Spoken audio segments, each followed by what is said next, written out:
A4 বাস আছে। আপনাদের যেখানে হোটেল আছে কাউসান রোডে যেতে গেলে আপনার A4 বাসে যেতে হবে। তো এইগুলো আপনারা দেখে নেবেন। আর A1 A2 এর ভাড়া হচ্ছে আপনার কম বেশি 30 ভাট, আর A3 আর A4 এর ভাড়া হচ্ছে 50 ভাট। এটা আপনারা দেখে নেবেন। আর তার সঙ্গে আমরা এখানে বসে আছি, ওয়েট করছি আমাদের বাসের জন্য। আমরা যাব এখান থেকে মোচিতে, আর মোচিতে গিয়ে আমরা কিভাবে ট্রান্সফার হবো সেটা আপনাদের সঙ্গে শেয়ার করবো। আর এই যে বাসের টাইমিং আপনারা দেখতে পাচ্ছেন, 6:30 থেকে ফার্স্ট বাস স্টার্ট হবে। আর এইদিকে আমাদের বন্ধুরা বসে আছে, আর আমরা এখন লোকাল বাস সার্ভিস নিয়ে আমরা যাব হচ্ছে আমাদের গন্তব্যের উদ্দেশ্যে, এবং সেখান থেকে আমরা যে পাবলিক ট্রান্সপোর্ট আছে সেইগুলো ইউজ করে আমরা পৌঁছাবো পাটায়া।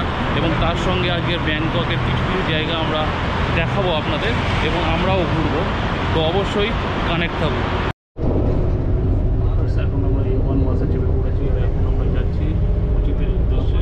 সেখান থেকে আমরা লোকাল যে ট্রান্সপোর্ট আছে এটাও লোকাল ট্রান্সপোর্ট ইউজ করছি, এবং কোচিত থেকে লোকাল ট্রান্সপোর্ট ইউজ করে আমরা যাব পাটায়া। আর পাটায়াতে আমরা নর্থ পাটায়াতে আমরা নামবো, এবং সেখান থেকে আমাদের গন্তব্যে পৌঁছবো। আপনাদের শুধু জানিয়ে দেবো এই বাসের ফেয়ার হচ্ছে A1 বাসের ফেয়ার হচ্ছে 30 রুপিস, এবং কোচিতে গিয়ে পাটায়া পর্যন্ত বাসের ফেয়ার কী এসে দাঁড়ায় সেটাও আপনাদের সঙ্গে শেয়ার করবো। এবার সেই 1 নম্বর বাসে করে আমরা এই যে বাস স্টপ নামলাম, মজিদপুর বাস স্টপে। আর এই যে হচ্ছে সামনে দেখতে পাচ্ছেন, এই হচ্ছে বাস টার্মিনাল। এখান থেকেই হচ্ছে আপনারা বিভিন্ন জায়গায় বাস সার্ভিস পাবেন। তো চলুন আমরা আগে বাসের টিকিটটা দেখি পাওয়া যায় কি না, কটার সময় পাওয়া যায়। টিকিট কাটার পর আমরা একটু লোকাল আশেপাশে ঘুরবো, কারণ এক্ষুনি আমরা পাটায়া যাওয়ার প্ল্যান নেই। তো চলুন দেখা যাক বাসের ফেয়ারটা কত আসছে, মেনলি সেটা আমাদের দেখার বিষয়। আর A1 বাসে করে আপনারা পুরো চলে আসতে পারবেন এই বাস স্টপে। আর এখান থেকে আপনারা একামাই, চিয়াংমাই বিভিন্ন জায়গার বাস আপনারা পেয়ে যাবেন এখান থেকে। আসবেন এই ভিতরে আর চলে আসবেন, এখানে 9টার বাস আপনারা পাবেন। দেখাচ্ছে এখানে পাটায়া, কাউন্টার নাম্বার 10 পাটায়ার জন্য। বন্ধুরা আমরা এখন টিকিট কেটে নিলাম, আর টিকিট কাটার জন্য আমাদের কস্ট পড়লো এখানে 140 ভাট করে পার হেড। আর প্ল্যাটফর্ম নাম্বার 42 থেকে ছাড়বে সেটি। আর আমরা এখন যাচ্ছি, সামনেই আছে খাবারের স্টল, সেখানে যাব, কিছু দানা পানি খাবো, খেয়ে তারপরে আমরা আমাদের প্ল্যাটফর্মের দিকে যাব। এখন ঘড়িতে বাজে হচ্ছে 7:30। আর আমাদের যে গাড়ি আছে মানে বাস যেটা দিয়েছে সেটা 9টার সময়ের পেয়েছি। তো দেখি 1-1.5 ঘন্টা কি ভটকানো যায়। ভিউয়ার্স আমরা এখানে আসলাম এবং খুব জোরে খিদে পাচ্ছিল, সেই জন্য ম্যাগি নিলাম, একটা প্রন ম্যাগি। আর এখানে আছে প্রন ম্যাগি, 2টো ম্যাগি নিলাম, আর ক্যাপাচিনো নিলাম, আর তার সাথে একটা জল নিয়েছি এই যে 1.5 লিটারের এখানে যেটা পাওয়া যায়। আর এতে আমাদের টোটাল বিল হলো 104 টাকা। গাইস আমরা পৌঁছে গেলাম নর্থ পাটায়া বাস টার্মিনালে। আর এই যে আমাদের বাস বেরিয়ে গেল, আর আমরা এখন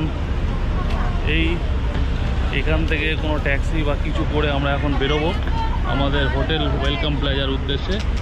বাস খুব সুন্দর চালিয়েছে, আমাদের কম বেশি 9টার সময় ছেড়েছিল, আর 11:10-এ পৌঁছেছিল, মানে 2 ঘন্টা 10 মিনিটে আমরা কম বেশি পৌঁছে গেলাম। এই হচ্ছে ব্যাপার। আর এই সব আমাদের বন্ধুরা।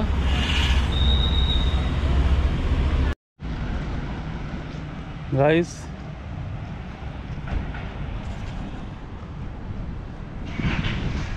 আমরা উঠছি এই হোটেলে, আর হোটেলটা আপনারা দেখতে পাচ্ছেন ওয়েলকাম প্লাজা, খুব সুন্দর প্রপার্টি, এই যে সম্পূর্ণ প্রপার্টিটি। আর হোটেলের রুম ক্যাটাগরি যেটা আছে সেটা তো আপনাদের সঙ্গে শেয়ার করবই, আর তার সঙ্গে হোটেলের যে সুন্দর পুল আছে সেটাও আপনাদের সঙ্গে শেয়ার করব। ওয়েলকাম প্লাজা, এটা লবি, ডাইনিং হল, আর তার সঙ্গে এদিকে আছে সুন্দর সুইমিং পুল, খুব সুন্দর দেখতে পাচ্ছেন।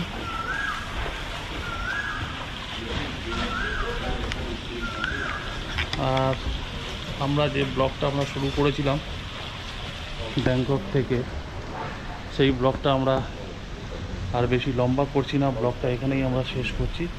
দেখা হবে আপনাদের সঙ্গে নেক্সট ব্লগে কোরাল আইল্যান্ড ট্যুরে। অবশ্যই কানেক্ট থাকুন, দেখতে থাকুন সিটি ব্লগ।